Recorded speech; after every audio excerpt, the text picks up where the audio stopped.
Nadina Indawal Islam itu sebenarnya ada di dalam konsep ayat-ayat universal yang penulis kaji di sini. Jadi semua agama dalam konteks ini bisa dikatakan hampir sama, memiliki konsep kebenaran sendiri, termasuk Islam itu sendiri. Artinya jangan sampai pemeluk Islam itu truth claim dengan ayat-ayat klaim yang memang penulis kaji di dalam bab 1.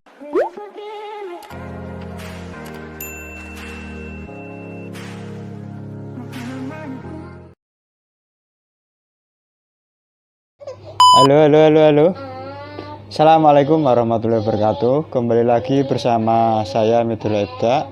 Kali ini saya ditemani anak saya yang paling ganteng ya. Saya yang kedua. Yang pertama itu masih lagi belajar. Kita akan mereview buku Memaafkan Islam ya. Mungkin judulnya agak gimana gitu ya. Nah oke. Untuk biodata bukunya adalah judulnya Memaafkan Islam. Penulisnya adalah M. Yudi Haryono. Ini terbitan Kalam Nusantara tahun 2006 cetakan pertama ya. Kemudian halamannya sekitar 224 halaman.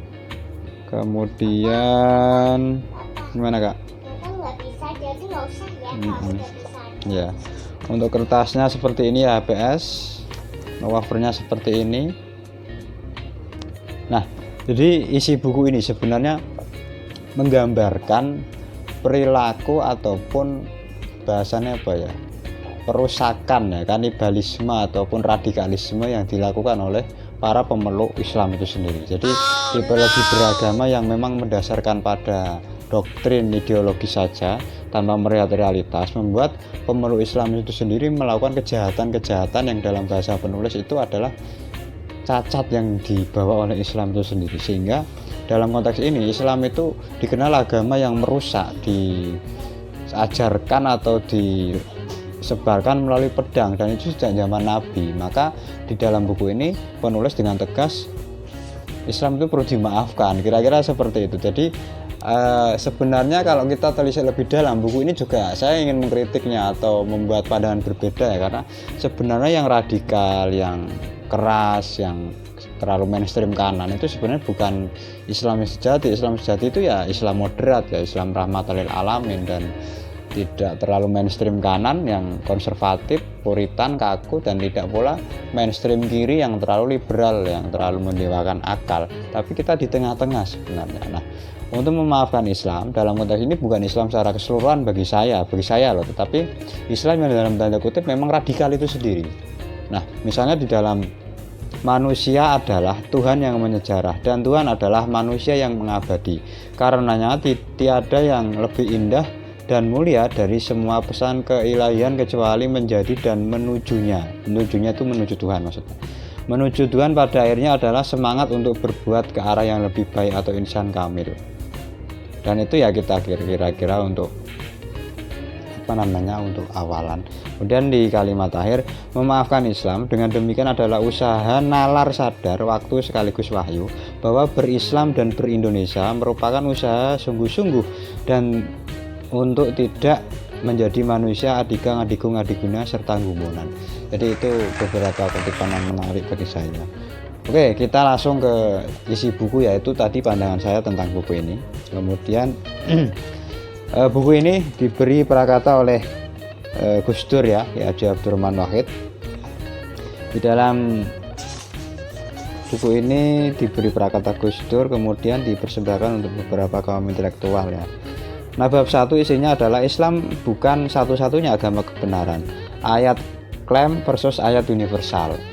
Islam bukan satu-satunya umat pilihan Tuhan. Jadi di dalam bab 1 ini penulis mencoba memberikan instruksi bahwa telaah ayat yang memang ayat klaim Islam paling benar, truth claim ya, dengan ayat-ayat universal yang sebenarnya kebenaran di dalam Islam, konsep kebenaran tunggal Nadina Indawal Islam itu sebenarnya ada di dalam konsep ayat-ayat universal yang penulis kaji di sini. Jadi semua agama dalam konteks ini bisa dikatakan hampir sama, memiliki konsep kebenaran sendiri, termasuk Islam itu sendiri. Artinya jangan sampai pemeluk Islam itu truth claim dengan ayat-ayat klaim yang memang penulis kaji di dalam bab 1. Kemudian bab 2 Islamisme versus globalisme ya.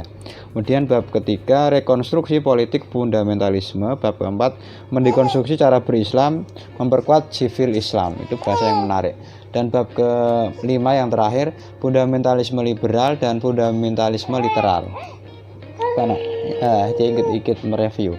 Nah, sebenarnya di dalam buku ini juga banyak sekali endorse dari Gus Dur atau prakata yang memang membuat kita tercerahkan, karena pola yang ditulis oleh Mas Yudi Haryono ini sebenarnya lebih kepada mendekonstruksi cara beragama, baik dari segi akidah, amaliyah maupun harokah dan fikroh. Tapi lebih banyak di sini lebih kepada ideologi atau fikroh itu sendiri ya sebenarnya. Dan terutama yang paling muncul memang aliran-aliran yang memang muncul dari pendoktrinan itu sendiri dan nanti sampai ke harokah, ke gerakan.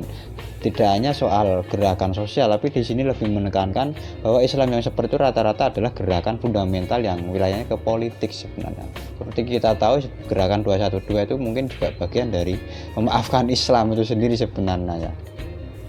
Nah oke, di sini juga ada tulisan kecil ya.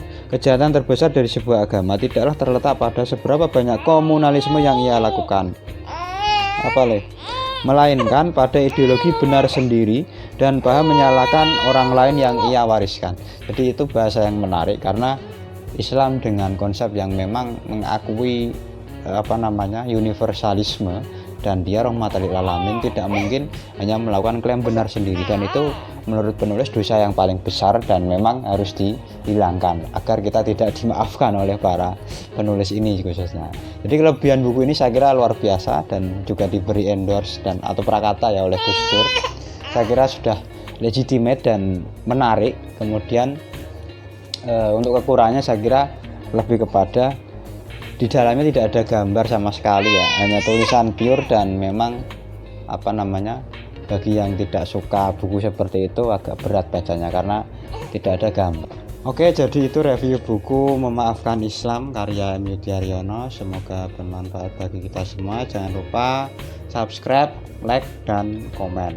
Kurang lebihnya mohon maaf dari saya dan saya akhiri. Wassalamualaikum warahmatullahi wabarakatuh. Salam literasi.